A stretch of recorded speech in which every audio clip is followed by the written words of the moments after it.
Those people were your age. We're what? Your age, Really? right? 18, 19, 20. Great. So I guess. I'm 16. Okay. So what you just saw was Omaha Beach. Okay. And all the beaches were intense. It did work. And from there, a guy by the name of Patton, an American general, drove the British, Canadians, and Americans to Paris. And from there, invaded Germany. Yeah, nasty invasion. When you're the attacking army, you lose more than the defending army. That's just typical, right? The Germans had it. The Americans and the British and the Canadians had to invade.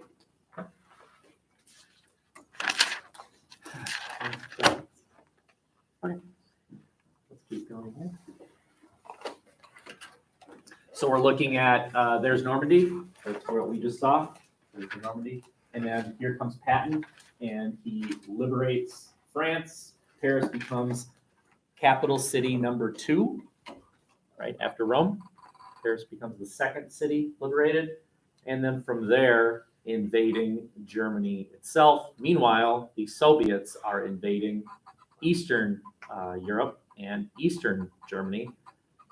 And I want to make sure that you understand that as the Americans are invading Germany and the Soviets are invading Germany, it's really a race by this time. It's a race to see who can capture more of Germany, because both sides know that whatever you capture will end up under your maintained control after World War II is over, right? That the Americans already knew that there's our next enemy. Next. In fact, Patton wanted to keep going. Like, let's do it now. The Eastern Front, Soviets have been devastated. We're going to fight them eventually. Let's just do it now. He promised he could be in Moscow in a month. And actually, he probably could have. But bad form, right? Wow, what did the Soviets do to us? What did they do to deserve an American invasion? And here they are fighting the Germans, right? Our common foe. I didn't know. They did the same thing that the Germans did. They were just being Nazis in their own way. The Americans? The Soviets. The Soviets. How so? They were killing their own people, but we didn't know about it at the time. Okay, yeah. Yeah, but, yeah, okay. Questions here? Yes? How did the Russians start to lose to Germany? Was this the time they got cold, or was that when? So how did the Germans lose to the Soviets, right? Yeah, so I'm sure you're familiar with this, but as the Soviets were with retreating, they were engaging in scorched earth. They destroyed their own crops so that the Germans, remember what the Germans were doing was blitzkrieg. Don't wait for supply lines. Rely on the land you've just captured for your food supply. But if the Soviets are burning the food supply, now the Germans have to slow down. Now they have to maintain supply lines. So the Soviets simply retreated until the Germans were depleted and then turned around and started attacking. It was actually a brilliant, very harsh strategy. Jack, correct me if I'm wrong. The Soviets didn't retreat by choice. They just No, but as they were retreating, yeah. scorched earth. No, certainly not. They were fighting. Okay. Here's something that you're very well familiar with. The decision to use atomic bombs. So with the Atlantic, the European theater, the Americans are invading, the Soviets are invading. Let's turn our attention now to the decision to use the atomic bombs. I would venture to say much of this would be useful to you in essay. Let's just go on down the line here. What is the Manhattan Project? Secret plan of the United States to make nuclear bombs. Very good. So the Manhattan Project is the building of the atomic weapons. I've never known, like, why did they call it the Manhattan Project? I don't know the answer to that. It was in the desert of New Mexico, right? Where they developed the atomic bombs. Right? anyone know what Fat Man and Little Boy are? What is Little that? bombs. Made of the bombs, right? And they're about the size of a small car. And they are bombs that are dropped, right? They're not missiles. They are dropped from a plane How did they drop them there that big? with a really big plane. A very, very large one, right? Of course, you have to get the bombs to Japan, right? I mean, if they're made in New Mexico, that means they have to go across the Pacific Ocean. And that responsibility fell to a boat called the Indianapolis.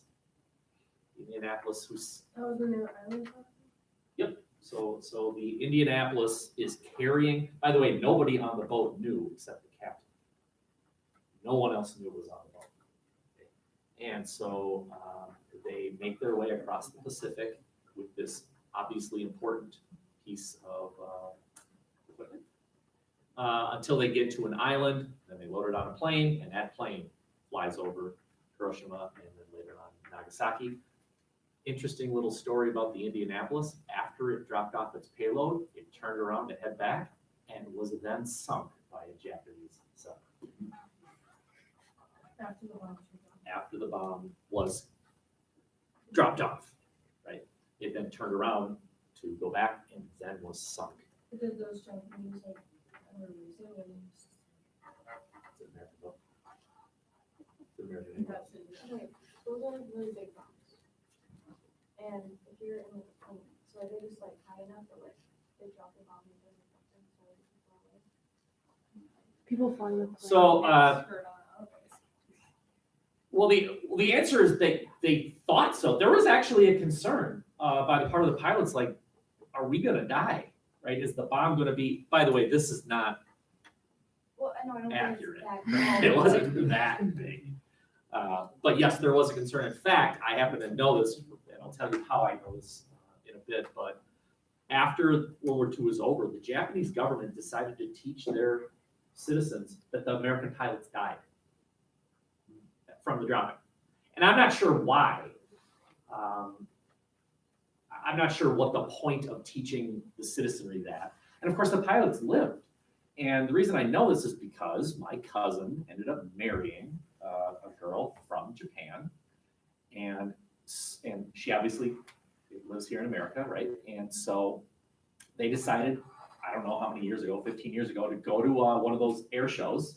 And at the air show was the plane that dropped the bomb, and standing by the plane was one of the pilots, and my cousin's girlfriend at the time, now wife, says, well, that can't be. They all died. And Joe says, what do you mean they all died? No, they didn't. There he is right there. And then she revealed, well, our government taught us that they all died. And I don't know why, but They were dead inside. they were dead inside. They're zombies? Okay. Okay, so you're looking at the aftermath, and you can see that there were two. Now, Hiroshima was intentional. They purposefully knew Hiroshima was a target. Nagasaki was more of an accident. Bad weather prevented them from hitting the actual target, and I don't know what the actual target was. So the pilots looked around and said, how's that city? Okay. Sucks for them. How's that? And then after the second, the Japanese did in fact surrender on one condition: The emperor. keep our emperor. Does anyone know why the mushroom cloud? This is science. I mean, is that a unique phenomenon to nuclear devices? Why does that happen? Does Jack know? Oh, okay. You know. I think so. Go ahead. Isn't it like the extreme pressure outwards, it kind of like floats like That's exactly right, right? The detonation creates a vacuum, empty space. You can't have empty space in an atmosphere. So out goes the bomb, vacuum, empty space. So you cannot have empty space. So back in goes the winds. It goes out and vacuum can't go. And then where does it go? Well, it can't go down. It has to go up. And the higher up in the atmosphere you go, the less dense the air is. So it spreads. Mushroom cloud. It's just physics. And so they questions here. I can show the atomic bomb You don't test. like that. The Enola Gay was the plane. The Enola Gay is the plane that dropped the bombs. Bomb. Did you drop both? No, I don't think so. So which one is? I know it dropped the first one. I don't know. I don't know the answer to that one. Did the same plane drop both bombs? I don't know the answer. Which bomb was dropped first? Hiroshima. I'm not like the fat man. Fat man. Yep, Fat man and then little boy. Wasn't the little boy bigger? Little boy was more powerful. Fat man looked like a fat bomb, and the little boy was a little bit more streamlined, right? I guess, so it could fall through the air. The bomb did not hit the ground; it was detonated in the air. 100 and something meters up. Correct. More damage. They purposefully did not use the atomic bombs against Tokyo. By that point, Tokyo was destroyed anyway. So what's the point? 65 Japanese cities, 67, over 60 Japanese cities had already been leveled. These two happen to be two that weren't yet. But the thing is, the difference is destroying Tokyo. I mean, that's hundreds of airplanes dropping many little bombs. This is one plane dropping one bomb. Right? So when the Japanese emperor realized, like, my God, how many more do they have? Which, by the way, the answer to that was 0. The U.S. made 3 bombs. They tested this one, Hiroshima, Nagasaki. Now that video proved that. Okay. Last slide, and then we'll turn it off for today. So, obviously, we skipped a lot of battles. I would urge you to consider looking up some of these battles. If you wanna argue that lives were saved, for example, a perfectly logical way to do that is to find a battle. Look up Iwo Jima, right? That's one of the islands. Look at the ratio of casualties. And then what you do is you project, because that's what the US military did. They said, all right, if this many Japanese died out of this many soldiers that fought, that's creating a percentage. And let's just say half. I don't know the answer to that, but let's just say half died. Okay, now how many Japanese soldiers are defending Japan itself? If half died in Iwo Jima, how many are going to die in Japan? How many Americans invaded Iwo Jima? How many Americans? That's the denominator. How many died? That's the numerator. Now you have your percentage. If that many die at Iwo Jima, which is basically a large rock in the Pacific Ocean, how many are going to die invading Japan itself? That would be a logical projection. Okay, last slide here, something to think about when we study the Cold War, which is our next unit of study. Do you remember, I told you after World War I said, remember which country lost more than any other? Remember which country that was? Well, Russia, right? So it becomes the Soviet Union, but yes, right? And by the way, far and away right. Exhibit number 2 is World War II military deaths. I mean, more than the rest combined of the countries that are on this, right? Holy mackerel, a true majority. Okay, nasty, right? There's the United States. Now, I mean, it's sad. It's sad though that number died. That affects those families directly. Something that always hit me one time. I was in college and a survivor of the Holocaust came to speak to our class and said something to me which really hit home. Was the Holocaust awful? Of course. But a father who goes home and kills his kids, that is as traumatic for that family as the Holocaust is for all of those families, right? It's just proportional. It's just, we think the Holocaust, worst thing ever. Well, yeah. I want to honor these people. They died. It was a tragedy for those families. That's awful.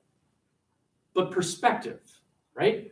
Our experience of war, the American experience of war, compared to the Soviet experience of war, compared to the Chinese experience of war. How many battles in World War II took place on American soil? as far as I understand, two. One was Pearl Harbor, and then the second was a little island, one of the Aleutian Islands of Alaska. I think the Japanese sent like 11 soldiers, and the one American said, "Ah, crap," got his boat and rode away, right? Insignificant. Nasty Soviet experience of war. Basically, same thing, just looked at it slightly different way. So the red is military deaths, Soviet Union, right, in the 11 million. The total deaths, this would include civilian. Here's the Soviet Union. I mean, we're getting into the 24 million range. Now let's look at the US. There it is. And almost not even perceptible is civilian American deaths. What civilian American deaths? What civilians were targeted by the Japanese or the Germans? I mean, maybe some, but not even measurable. Okay. The reason I'm pointing this out to you is because during the Cold War, we are going to attempt to understand Soviet behavior. You want to understand why the Soviets invaded their neighbors? To prevent this from ever happening again. We're sick. The Soviet mindset is this: we're sick of being invaded. Napoleon invaded us. Germany invaded us World War I.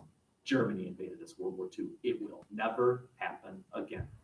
So if she's the American military, and I am the Soviet Union, if you have the intention of invading me, I'll just take over Maddie.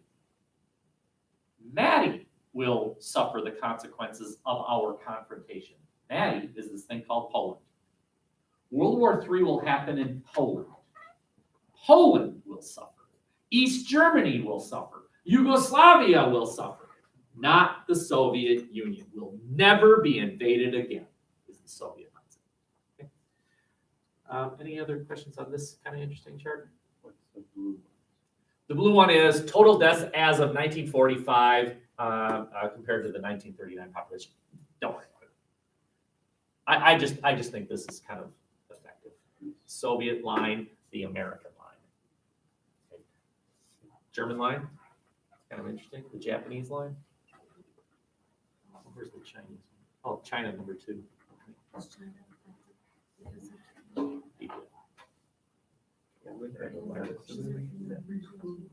Indonesia, is that up there? Yeah.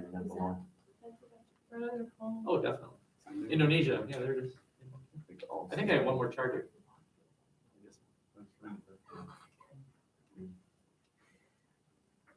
Okay, that's enough.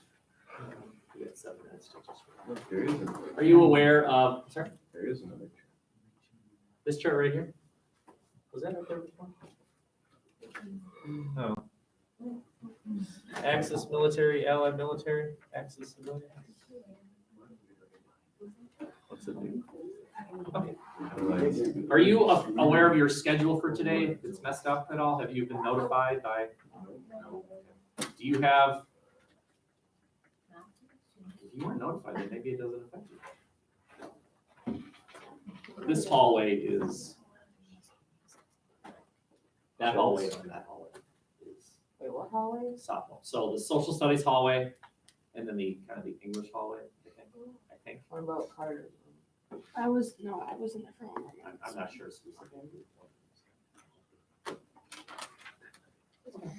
Yeah.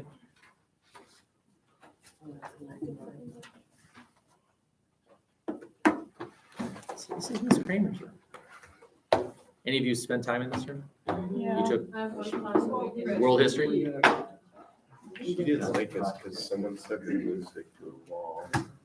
Someone stuck a glue stick to her wall, and it's still there today. Where is it? No, it's not. Sucky glue. Yeah, it was. It's just $1 glue stick. Oh yeah. And some kid threw a mouse. Alive, like that mouse. Yeah, computer mouse. Why were you so mean to Miss Kramer? That was after school. And Miss Oh. Kramer caught him. Oh, that's It was great. I was like, Mr. Potter, what was the time period between the first bomb and the second bomb? 3 days. So August 6th, August 9th, 1945. 3 days.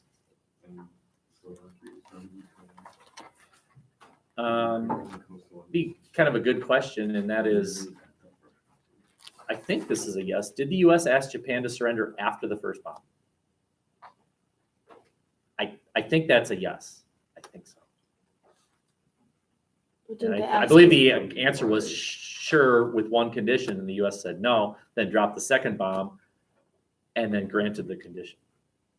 Didn't they ask him before that though too? Oh, definitely. But remember, keep this in mind. The Americans said to the Japanese, "You better surrender because we have this double super secret ultra destructive weapon." And so the Japanese response was, "Oh yeah, well you better surrender because we have one too." In other words, we don't believe you. Right? Which is rational, isn't it? Why would you believe that you better surrender now? I forgot to turn this on.